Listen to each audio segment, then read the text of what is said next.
Hi everyone, I'm Amy. I am a book reviewer and writer. I'm also currently writing my debut fantasy novel. However, on my blog, amyleechandler.co.uk, I have a creative writing series where I take famous paintings from art galleries and I use them as inspiration for 1,000 words. And it is called A Picture is Worth 1,000 Words. So I try to write this story in 1,000 words. Disclaimer. These short stories are not in affiliation with galleries or artists mentioned. This work is fictional with no resemblance to real-world events, people or places. Names, places, events and incidents are the product of imagination, are used fictitiously. So this story is slightly longer than 1,000 words, but it is just as thrilling, I hope. So the painting I'm going to use today is Roman Ruins with Figures by Giovanni Paolo Panini, and this is housed in the National Gallery in London. I will insert a picture here. What I really liked about this painting was the fact that these columns and everything that really once resembled society has crumbled. Nature is overtaken, there's moss and everything is just the ruins of what it once was. But what really caught my eye was these group of people in the middle of this destruction and rubble. They are just languidly, carelessly sitting there, don't really know what's going on. But what I really liked was in this rubble, in this destruction, the only thing that stands unharmed is this kind of statue. So that is sort of my inspiration. So let's get into it. Left in the ruins of popularity. The final column collapses into the rubble that once was the great ancient city of Rome. The war is over, yet at what cost? The emperor sits languidly, addressing what is left of his apparently loyal people. The war happened below, the nobles watched the beloved city burn, while they played gods looking down from Mount Olympus. The fate of the people in their hands, yet they pretend like it's a game of strength, like a gladiator in the arena. The ruins of the world they cherished lay at their feet, broken pottery, houses that once hosted the most extravagant parties, yet one item still stands, an ornately carved statue of a woman. Her fierce eyes of justice now weep tears from the horror she has silently endured. The city she once built and walked through each day and night, tirelessly greeting her subjects, now crumbled. She left her city in the now clearly incapable hands of her husband Cecilius. He was once a man of great strength and diplomacy. Now he sits in the wake of the monsters he created. After Augustus's death, he grieved for several days straight, no sleep, no food, no visitors, replaying the horrors of a death over and over again. Once he grieved, he turned horrid, mean and spiteful. He destroyed any source of happiness for the people. He believed, why should he be the only one to suffer? He stopped all public events and sucked the joy out of the people until they snapped, revolted. Several weeks earlier, one summer day, the Colosseum was bustling with eager, bloodthirsty spectators, their mouths parched for the danger and excitement that the gladiators' battles brought to the mundane life of Rome. Crowds pushed their way through the overcapacity stands until the creaking beams and stones arched under the pressure of the bloodthirsty spectators. Men and women alike screaming, letting their animalistic tendencies bubble to the surface, waiting for their favourite gladiator to enter the ring. "Brutus, we love you!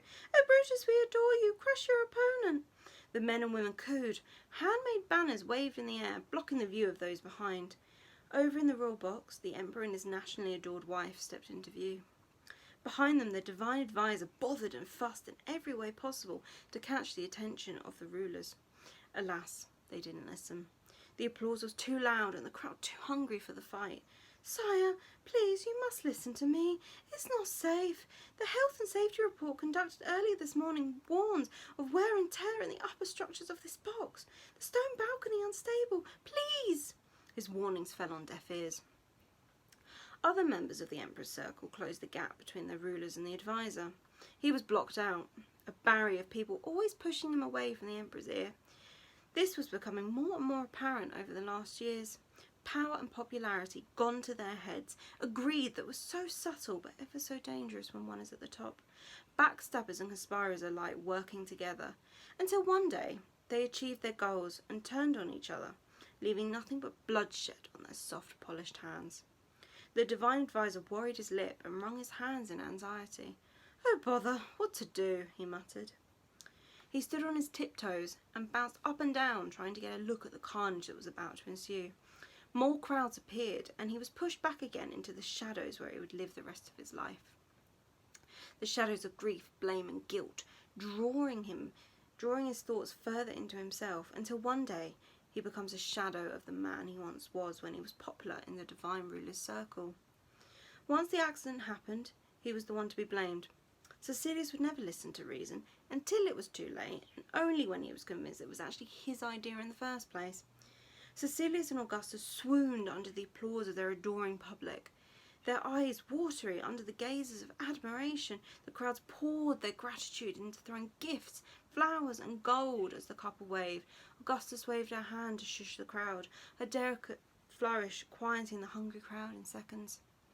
"Many people, my people, this is a wonderful day to be together. We have so much to celebrate. After that most tragic accident of our last arena burning down, we have another to quench our thirst for danger. So please, join me in welcoming Brutus, our daring and fierce fighter." The crowd screamed and many fainted with excitement when Brutus waltzed into the arena with his armour, trident and net ready for battle. He was the best of the best, and many of the nobility thought he and Augustus were an item. She would laden him with gifts, sponsorships, and even invite him to dine with high society. Augustus waved at the brute of a man with the long brown hair tied with a purple ribbon. He waved back with a devilish smile of pearly teeth. Augustus blushed under his gaze and fanned herself under the beating sun of Rome. Next to Augustus, Cecilius waved a hand of support to his favourite gladiator, his thick linen toga ballooning around him as he announced the start of the fight. The crowd hushed, and the wild boar entered the ring. Brutus dived and dodged. The crowd screamed. He winked at men and women alike until he took his eyes off the enemy. The shouts of adoration filling his head with air. The boar screeched and charged at Brutus. He was cornered beneath the ruler's balcony. His smug smile faded, his trident and net dangling from his white-knuckled fists. Augustus sprung out of her throne, sheer panic rushing through her veins. She leant over the balcony, her small frame draping over the brittle stone as the woven fabric of her dress caught around her feet. The crowd gasped as the boar became out of control. It charged, kicking clouds of dust behind his little hooves. Just as the boar was in the sight of a wide-eyed and flustered Brutus, the balcony collapses. Chunks of plaster and stone crashed down at Brutus's feet. Augustus would have survived the fall if it was not the riled-up ball of fury that was the boar.